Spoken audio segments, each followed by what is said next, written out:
Hello বন্ধুরা, আবার আমি এসে গেছি একটা নতুন গল্প নিয়ে।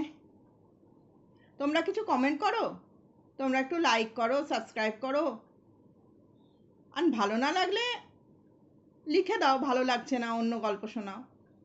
কিন্তু কিছু তো বলো, তাহলে আমারও ভালো লাগে। আজকে একটা নতুন গল্প এনেছি, ব্রাহ্মণের বউ আর ডাকিনীর গল্প।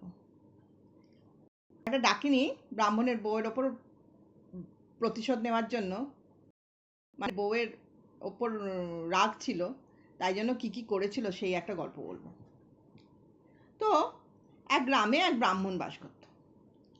ব্রাহ্মণের পরিবার বলতে ব্রাহ্মণের মা আর ব্রাহ্মণের বউ। ব্রাহ্মণের বউ খুব শান্তশিষ্ট স্বভাবের, মুখে রাগ কাটে না, বেশি কথা বলে না, চুপচাপ, আর একটু দুর্বল টাইপের, ধীরে সুস্থে কাজকর্ম করে। সেটাই ছিল ব্রাহ্মণের মা অথবা বউটার শাশুড়ির রাগ।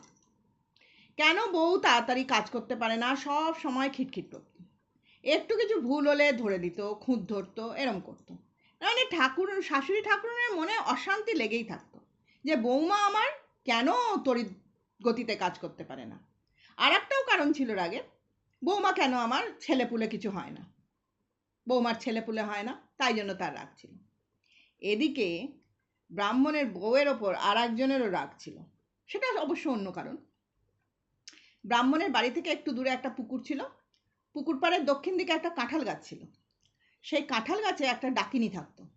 সেই ডাকিনীর আবার ব্রাহ্মণের বউয়ের ওপর খুব রাগ ছিল। কেন জানো?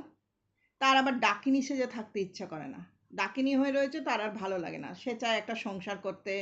ব্রাহ্মণের সংসারটা তার খুব ভালো লাগলো, কারণ ব্রাহ্মণের অবস্থাপন্ন ছিল, বেশ পয়সা কড়ির অভাব ছিল না, ব্রাহ্মণের সংসারে সুখ শান্তি ছিল, তাই জন্য ব্রাহ্মণের সংসারে থাকার ওর খুব শখ ছিল। কিন্তু ব্রাহ্মণের বউকে তো বাগে পাওয়া মুশকিল, একে ব্রাহ্মণ, কি করে বাগে পাবে?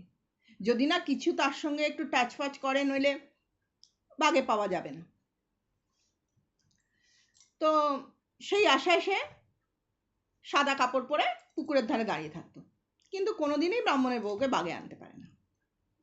একদিন হয়েছে কি, ব্রাহ্মণের বউয়ের কাজ করতে করতে অনেকটা দেরি হয়ে গেছে, ধীরে সুস্থে কাজ করে তো, তা জল আনতে যাবে পুকুর পাড়ে, সন্ধ্যা হয়ে গেছে। তা সন্ধ্যাবেলা ও তাড়াতাড়ি করে জল আনতে যাচ্ছে, এদিকে খুব সন্ধ্যা হয়ে যাবে, জল টল এনে তারপর তাকে সন্ধ্যা ফন্ধ্যা দিতে হবে, অনেক কাজ আছে। তো জলটা তাড়াতাড়ি করে আনতে যাচ্ছে। তো সেই সময় সে চারিদিকে অত দেখতে শুনতে পারেনি। তাড়াতাড়ি করে পুকুর ঘাটে নামতে গিয়ে ব্রাহ্মণের বউয়ের আঁচলটা সেই ডাকিনীর গায়ে লেগে গেছে। ব্যাস, আর কোথায় যায়? ডাকিনী অমনি ব্রাহ্মণের বউকে ধরে কাঁঠাল গাছের মধ্যে একটা ফাঁপা গুড়ি ছিল, তার মধ্যে ঢুকিয়ে নিজে ব্রাহ্মণের বউ সেজে ব্রাহ্মণের বাড়িতে জল নিয়ে চলে এলো। শাশুড়ি মা অত সন্দেহ টন্দেহ করেনি, ব্রাহ্মণও বুঝতে পারেনি, এসে মজা। পরের দিন সকালবেলা ব্রাহ্মণের মা, মানে শাশুড়ি ঠাকুরন, ঘুম থেকে উঠে দেখে বউ তো সব কাজ করে ফেলেছে। ব্রাহ্মণের মায়ের তখন বলছে, বাবা, বউ আমার এক রাতে এত তাড়াতাড়ি তড়িৎ গতিতে কাজ করে ফেললো, বাহ, তাহলে তো আমার মনে আর কোনো অশান্তি রইলো না, বউয়ের পেছনে আর খিটখিট করতে হবে না, ভালোই হলো। দিয়ে ব্রাহ্মণের মা যথারীতি রান্না টান্না করে সব কিছু খেয়ে দিয়ে সবাই সেই দিনটা চলে গেল। পরের দিনও এরকম হলো। তখন ব্রাহ্মণের মায়ের মনে একটা আবার অশান্তি দেখা গেল, যে বউ কি করে এত তাড়াতাড়ি করছে, একদিন না হয় করে ফেললো বুঝতে পারলাম, তো আজকেও তো করে ফেললো, কি ব্যাপার? তখন ব্রাহ্মণের মায়ের মনে একটু সন্দেহ দেখা দিত। সে ভাবলো, এ কি, আমার বউকে কি কোনো ভূত প্রেত ধরেছে নাকি? যাই হোক, মনে একটা অশান্তি খুচখুচ খুচখুচ করে সেই দিনটা কেটে গেল। পরের দিন, তৃতীয় দিন, যখন সকালবেলা ব্রাহ্মণের বউ বারান্দায় বসে চুল বাঁধছিল, আর ব্রাহ্মণের মা ঘরের মধ্যে বসে চিড়ে ভিজাচ্ছিল, চিড়ে খাবে। তবে এদিক ওদিক তাকিয়ে দেখলো একটু লেবু নেই। তখন সে বউকে বলল, বৌমা, আমাকে একটা বাগান থেকে লেবু পেড়ে এনে দাও তো। তখন ব্রাহ্মণের বউ করলো কি, উঠলো না, একটা এরকম লম্বা হাত বাড়িয়ে বারান্দার দিক থেকে গিয়ে একদম একটা লেবু পেড়ে নিয়ে এসে শাশুড়িকে দিয়ে দিল। শাশুড়ি তো ওই দেখে একদম ভয় পেয়ে গেল, কিন্তু কিছু বলল না। এমন ভাব করলো যেন সে কিছুই দেখেনি। সে ভাবলো ছেলে আসুক, ছেলেকে বলবো। তারপর ছেলে সন্ধেবেলা বাড়ি ফিরতে তখন বলল, দেখ বাবা এইরকম ব্যাপার। ছেলে বললো, যা তুমি বুড়ো মানুষ, কি দেখতে কি দেখেছো, লম্বা হাত কোথা থেকে পাবে। কিন্তু সন্ধেবেলা ব্রাহ্মণের মায়ের তো শরীরটা খুব খারাপ, এইসব দেখে আর ভাল লাগছে না, বললো আমি আর রান্না করতে পারবো না। তখন বউ সঙ্গে সঙ্গে এসে বললো, না না মা, আপনাকে রান্না করতে হবে না, আমি রান্না করে দেবো। বাবা, এবার রান্নাও করে দেবে বলছে, বলে ভালো কথা। তারপরে সে অনেকক্ষণ রান্নাঘরে গেছে, কোনো সারা শব্দ পায়নি। তখন শাশুড়ি ভাবছে দেখে আসি তো বৌমা কি করছে।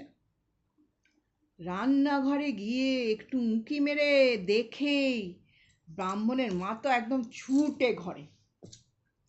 তখন ব্রাহ্মণ বলল, কি হলো, তুমি দৌড়ে চলে এলে? বলে, তুই রান্নাঘরে গিয়ে দেখ কি কাণ্ড হয়েছে। বউ তো নিজের পা দুটোই উনুনে ঢুকিয়ে দিয়েছে, তার থেকেই আগুন জ্বলছে, তাতেই রান্না হচ্ছে। এ বউ বউ নয়। তখন ব্রাহ্মণ বলছে, দাঁড়াও, তুমি একটু সুস্থির হও, আমাকে যেতে দাও। বলে ব্রাহ্মণ চুপি চুপি গিয়ে রান্নাঘরে উঁকি মেরে দেখলো মা যা বলেছে তাই। তখন ও সঙ্গে সঙ্গে দিনু ওঝার বাড়ি চলে গেল। দিনু ওঝার বাড়িতে গিয়ে বলল, দেখো এরকম হয়েছে, তুমি আমার বাড়িতে চলো। দিনু ওঝার সঙ্গে সঙ্গেই এলো। ও মা, দিনু ওঝা যেই বাড়িতে ঢুকেছে, ওঝার গন্ধ পেয়ে গেছে, ওমনি ডাকিনি অমনি সঙ্গে সঙ্গে রান্নাঘর থেকে বেরিয়ে এসেছে। আর দিনু ওঝার সঙ্গে সঙ্গে তাকে খপ করে ধরেছে, দিয়ে হলুদ লঙ্কা সব জিরে মশলার গন্ধ তার নাকে সরা শোকাচ্ছে। আর সে তো কাঁই মাই করে বিকট হুঙ্কার দিয়ে তখন চেঁচামেচি করছে, মানে ভয় পালাতে যাচ্ছে। তখন দিনু ওঝা তাকে ঘাটটি ধরে ঝ্যাঁটার বাড়ি মারতে শুরু করেছে, বলে, বল তুই কে, কোথা থেকে এসেছিস, কেন এখানে এসেছিস? তখন সে বলল, আমি এরকম ডাকিনি, ওই কাঁঠাল গাছে থাকি। সব কিছু সে বলতে শুরু করলো। তখন বলল যে, তখন সবাই গিয়ে তাড়াতাড়ি কাঁঠাল গাছের কাছে গিয়ে কাঁঠাল গাছের কোটর থেকে ব্রাহ্মণের বউকে বার করেছে। সেই ব্রাহ্মণের বউ তো তখন মরমর অবস্থা, আর কিছুক্ষণ হলেই সে বোধহয় প্রাণ চলে যেত। সঙ্গে সঙ্গে ডাক্তার বদ্যি দেখে তাকে সুস্থ করার জন্য ব্যবস্থা করে ব্রাহ্মণ ঘরে এসেছে। দিনু ওঝা তাকে বলছে, যা তুই এখান থেকে চলে যা, ব্রাহ্মণের বাড়ির কোনোদিনও আসবি না, আর এখানে এই গ্রামে তুই কোনোদিনও ঢুকবি না। আর যাওয়ার আগে কাঁঠাল গাছের ডালটা ভেঙে দিয়ে যাবি, তাহলে বুঝতে পারবো তুই চলে গেছিস। আর যদি কোনোদিন এসেছিস, তোর একদিন কি আমার একদিন। তখন ডাকিনী বলল, ঠিক আছে ঠিক আছে, আমি চলে যাচ্ছি। বলে কাঁঠাল গাছের ডালটা ভেঙে দিয়ে চলে গেল, সেই গ্রাম থেকে চলে গেল। তারপর থেকে ব্রাহ্মণের বউ আর ব্রাহ্মণের শাশুড়ি ব্রাহ্মণের মা ঠিকঠাক করে থাকতে লাগলো। আর ব্রাহ্মণের মা বউয়ের পেছনে খিটখিট খিটখিট করতো না, সুখে শান্তিতে দিন কাটতে লাগলো। তাহলে আমার গল্প শেষ হলো, নোটে গাছটি মোড়ালো। এখন গল্প হচ্ছে যে আমাদের সুখ শান্তি দেখে এরকম অনেক লোকও জ্বলে, কত কিছু করার চেষ্টা করে, ক্ষতি করার চেষ্টা করে। তাই জন্য একটু সাবধানে থাকতে হয়। সুখ শান্তি বেশি বাইরের লোককে না দেখানোই ভালো, নিজেরা ঘরে যা আছে তাই থাকাই ভালো, বেশি দেখানো উচিত না। যাই হোক, আমরা সবাই সুখে থাকি, তোমরা সবাই সুখে থাকো, এটাই ভগবানের কাছে প্রার্থনা।